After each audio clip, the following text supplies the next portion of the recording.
بسم الله الرحمن الرحيم. فصل: الظروف المبنية على أقسام منها ما قطع عن الإضافة بأن حذف المضاف إليه كقبله وبعده وفوقه وتحته.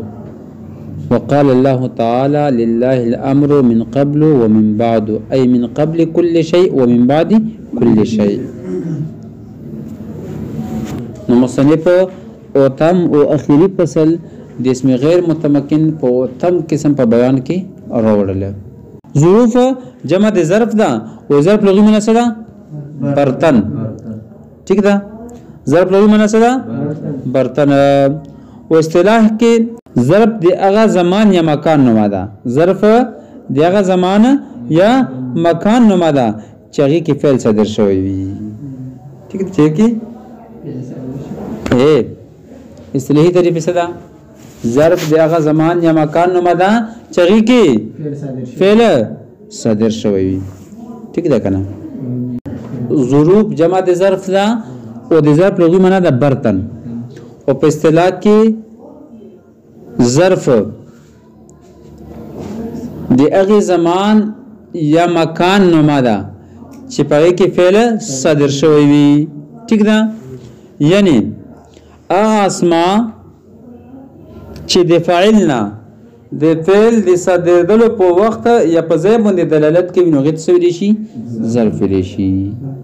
یعنی هغه اسماء چې د فاعل نه د فعل صادرېدلو په وخت یا مکان او په ځای باندې دلالت کوي نو دې شوی شي ظرف دی شي. نو تعریف نه پته لګي چې ظرف دوه قسمه ده. یو ظرف زمان ده، بل ظرف مکان ده. ٹھیک ده کنه؟ ظرف مکان تعریف څه شي؟ هغه اسم شی د فاعل نه د فعل صادرېدلو په ځای باندې دلالت وکړي. صادرېدلو په ځای دلالت وکړي د ظرف مکان ده. او ظرف زمان چې د فاعل نه د فعل صادرېدلو په وخت باندې دلالت وکړي نو دا څه ده؟ ظرف زمان ده. پوه شئ په نو مصنف چې ظروف په دوه قسمه دي. یو ظروف مبنیه دي او یو ظروف غیر مبنیه دي. ٹھیک ده کنه؟ د اعراب او بنا په لحاظ سره ظرف په دوه قسمه ده: ظروف مبنیه او ظروف معربه. نو په دې کې چونکه زید مبنی ده نو صرف ظروف مبنیه به بیانېږي. څه بیانېږي؟ ظروف مبنیه بیانېږي او دغه اقسام به بیانېږي. ښه، مفصل الظروف المبنيه على اقسام. چې ظروف مبنیه دي مختلف اقسام دي. منها اول قسم د دې کوم یو ده؟ په دې عبارت کې مصنف د ظروف مبنیه اقسام بیانوي دیتا. ٹھیک ده کنه؟ نوغه کې اول قسم هغه اسماء ما قطع عن الاضافه چې مقطوع عن الاضافه وي. ٹھیک ده؟ په داسې طریقې چې د دې مضاف الیه حذف کړی شوی وي لکه قبل او بعد او تحت او فوق.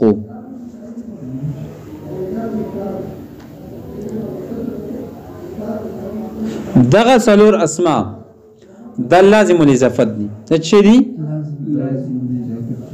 خو په دا کتل شي چې د مضاف الیه محذوب ده که مذکور ده.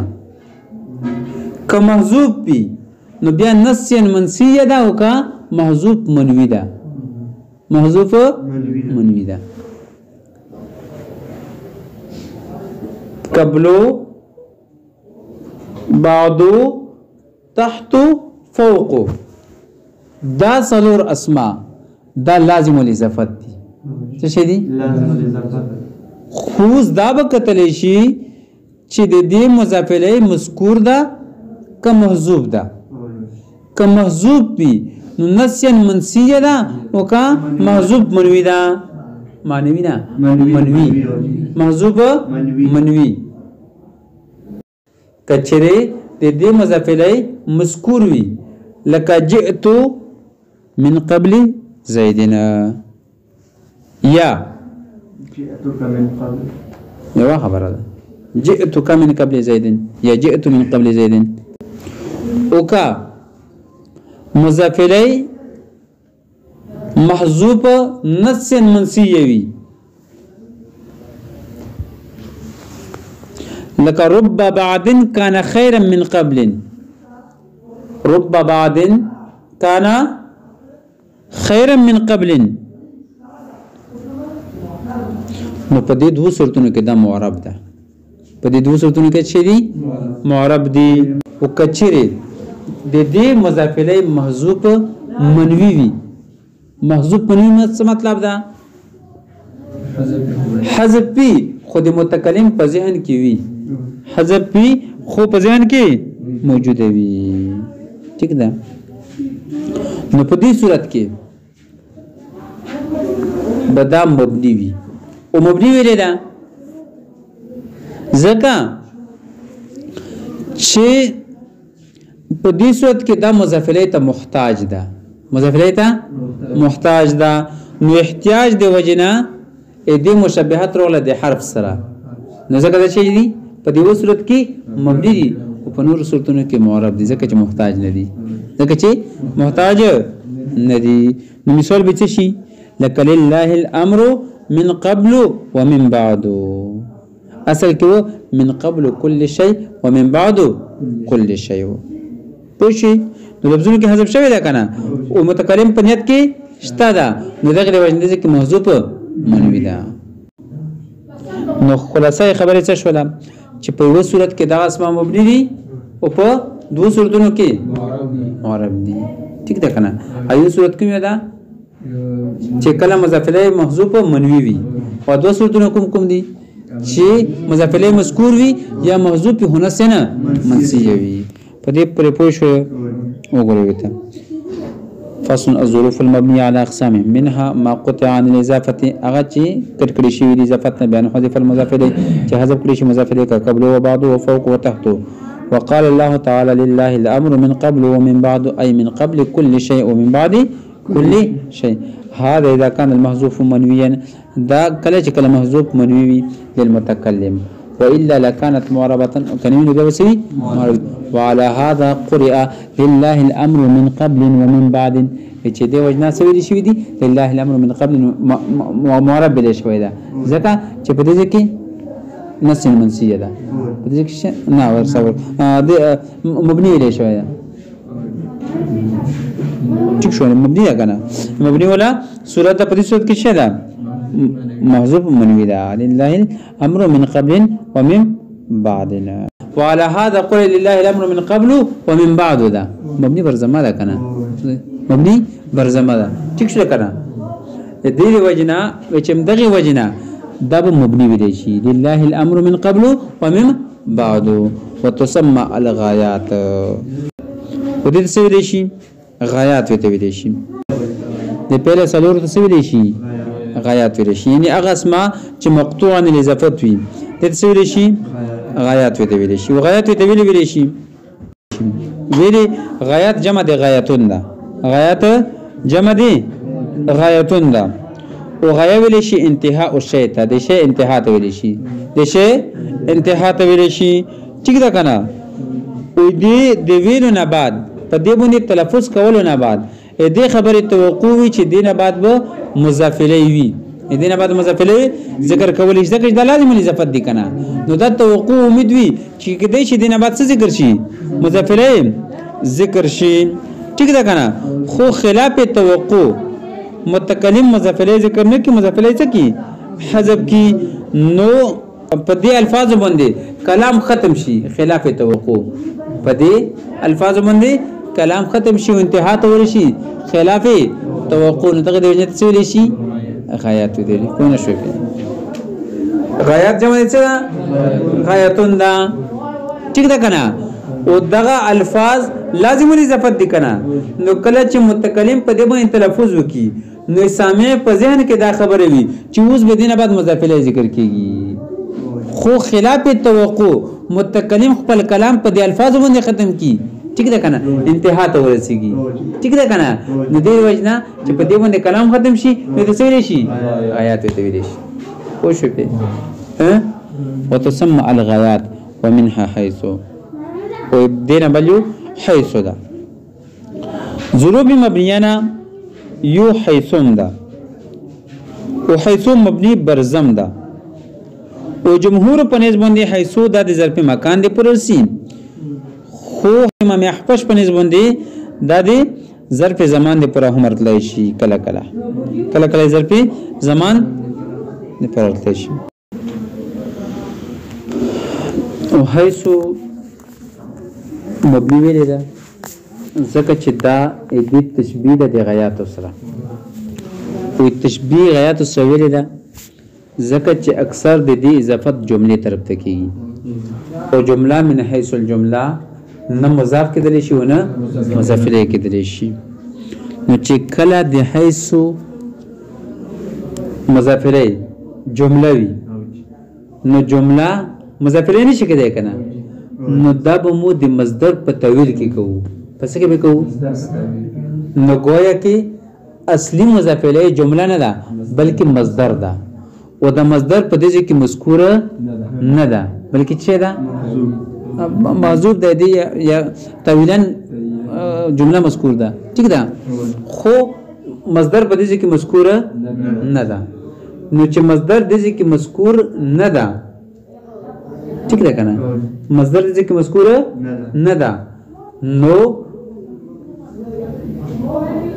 دا حیثو محتاج شو دی طرف تا کنا حیثو محتاج شو مصدر طرف تا نو گویا دی کی احتیاج روغله سب کی روغله او په احتیاج کی مشابهت روغله سره دی حرف سره احتیاج کی مشابهت روغله سره حرف سره لکه څنګه دی غیات په احتیاج کی مشابهت حرف سره غیات مضاف الیه ته محتاج وکنه او دا مصدر ته محتاج ده طویل چې مضاف الیه طویل وکي په طویل د مصدر کې ټیک شو کنه نو دې کې احتیاج راغله او په کې سره راغله خو نه شي مثال به شي ګوره د حیثو اضافت به همیشه پر جمله ته کې کنه بس اضافه جمله عام ده که اسمیه وي او کا فعلیه وي اسمی مثال به شي لکه اجلس حيث زيد جالسون ٹھیک ده کنه نوز د جمله د په طویل مصدر کې ده کنه ٹھیک ده نو اصل کې سو اجلس حيث جلوس زيد وای شو دا دی اسم مثال شول فعل مثال ته شول لك سنستدرجهم من حيث لا يعلمون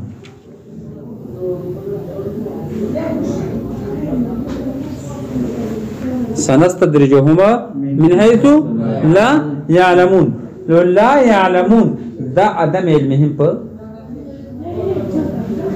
تویل کړه څه شي من حيث عدم علمهم پوښ سنستدرجهم من حيث لا يعلمون دي عدم علمهم په تویل کړه نو څه شي من حيث عدم علمهم سنستدرجهم من حيث عدم علمهما پوښې په پونه شي په مړ اوس خو آسان شو کنه یار وګورئ وته او منها حيثو و دینه حيثو دا بنیت مبني کړي شوی دا تشبيها لها چې مشابهت د دې د بالغیات د غیات سره لملازمتها الاضافه الى الجمله زکه چې لازم دا اضافت د دې جملې طرف ته فل اکثر د اکثر وختونو کې په اکثر وختونو کې قال الله تعالی سنستدرجهم من حيث لا يعلمون وقد يضاف الى المفرد وکله کله دې اضافت مفرد طرف ته کولې شي ٹھیک ده د حیثو اضافت جمله طرف ته اکثر ده خو کله کله دې اضافت مفرد طرف ته کولې شي ٹھیک ده کنه مفرد طرف ته اضافت کولو مثال مصنف ته ذکر کړی دا اما ترى حيث سحيل طالعنا شعر وکړی ذکر دا او تکمیل د شعر به پورا وګنه ٹھیک ده کنه پورا شعر څنګه دا اما ترى حيث سحيل طالعا نجما يضيء كالشهاب ساطعنا شتا حشکی پوښې په اما ترى حيث سهيل طالعا नजमन युज़ीउ कश्शहाबि सातियान। ठीक है ना।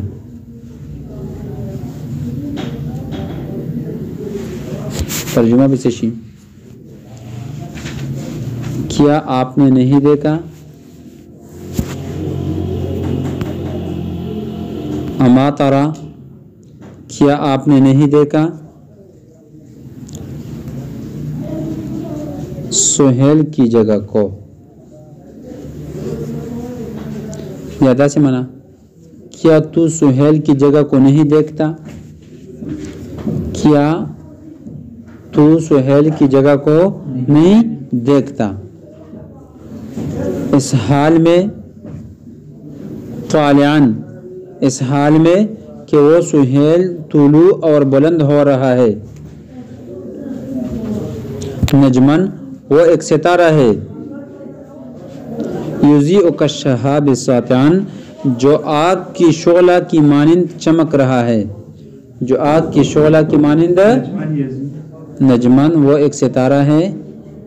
युज़ीउ कश्शहाब सातियान जो आग के शोले की तरह या आग की शोले की मानिंद चमक रहा है, जो आग की शोले की तरह चमक रहा है। पोशे पे माल इस्तिशहाद सदा पके हैसु सुहेलिन چې د हैसु इजाफت مفرد طرف ته شوی دا او سهيل طرف ته اضافت شوی دا. سهيل مفرد ده، سهيل طرف ته اضافت شوی، سهيل څه ده؟ مفرد ده. ده محل استشهاد. محل استشهاد ده. غرض د ذکر شعر څه د مصنف د شعر ویلي ذکر کړی دا ځکه چې شاعر د دې مصرینا دا ثابتول غواړي چې کله کله د حیثو اضافت مفرد طرف تام کیږي. و د شعر مطلب څه ده چې شاعر مخاطب ته یې چې مخاطبه ته د سهيل نمستوري د طلوع کېدل ځای ته وګوره. هغه چې کله رخیږي نو څرنګه روخانه اورنو پلووي پوشي نو دغه تعریف ته کوي. ښه ټیک ده کنه. وایغه ځای ته خې چوغر لکه د ځای ته خپل وګوره، وایغه وخت ته خې چې وګوره وته پوښوي. د سهيل نمستوري ځای او وخت مخاطب ته خې چوغره چې دا کله رخیږي نو څرنګه رونو ادینه خوريږي. پوښوي. ترکیب د شعر بسوي حمزه استفهام ده پکې، ما نفیه ده، طرف فعل ده، حيث مضاف ده، سهيلنا ذو الحال ده، وطالعنتي حال ده. حال ذو الحال ملکر ده مضاف الیه شي، حيث دې پورا مضاف مضاف الیه ملکر ده مفعول به شي، طرف فعل ده پورا. نجمن موصوف ده، نجمن ترى کې ضمیر فاعل ده کنه، طرف فعل دې کې ضمیر فاعل ده، حيث مضاف سهيلن دا ذو الحال شي، طالعان به حال شي، حال ذو الحال ملکر دا مضاف الیه شي، مضاف مضاف الیه مفعول به بشي. نجمن موصوف یذیع فعل کالشهاب د کی ضمیر فاعل دا، کالشهاب کاف حرف جر، شهاب ذو الحال دا، او تا ساتیان به حال شي، حال ذو الحال ملکر مجرور، جار مجرور متعلق شي یذیع فعل پورے پہل اپنے فاعل اور متعلق سے ملکر دا صفت شي، موصوف صفت ملکر دا مفعول به شي، فعل اپنے فاعل مفعول به سے ملکر دا جملہ فعلیہ، فعل اپنے فاعل مفعول به اور فيه سے ملکر. ٹھیک ہے جملہ فعلیہ خبریہ بشي. پوښو کنه. ها اي مکان سهيل فحيث هذا بمعنى مکان. په دې باندې پوښو اي مکان سهيل فحيث هذا بمعنى مکان. نو حيث په څه باندې دا په معنی دي مکان کې دا. وشرطه ان يضاف الى الجمله، وشرط دا چې دې ضبط په جمله طرف ته کیږي. نه هو اجلس حيث يجلس زيدنا، او جمله عام ده که اسمیه وي وکا فعلیه وي. ښه ټیک ده. اسمی مثال څه شو؟ فعلی مثال خدا غشوله. اجلس د فعلی مثال مصنف ذکر کړای، اجلس حيث يجلس زيدنا، او دې اسمی مثال به شي اجلس حيث زيد جالسنا. ومن هذا ده بس ابوي بس